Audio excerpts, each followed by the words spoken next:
In this video, I will show how to remove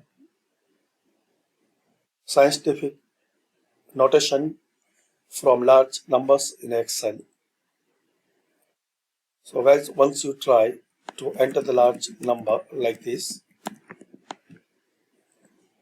so we can see we are not able to see that numbers which we entered here.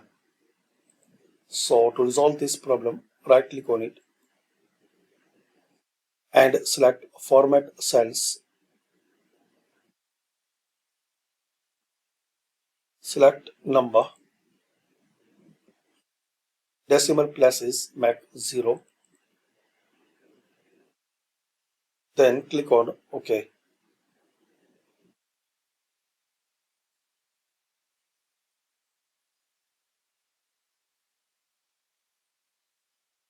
Like this.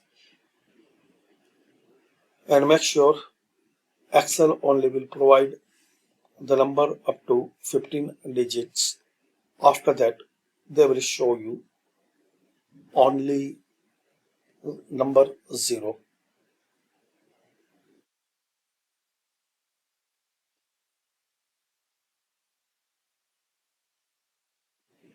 Thanks for watching.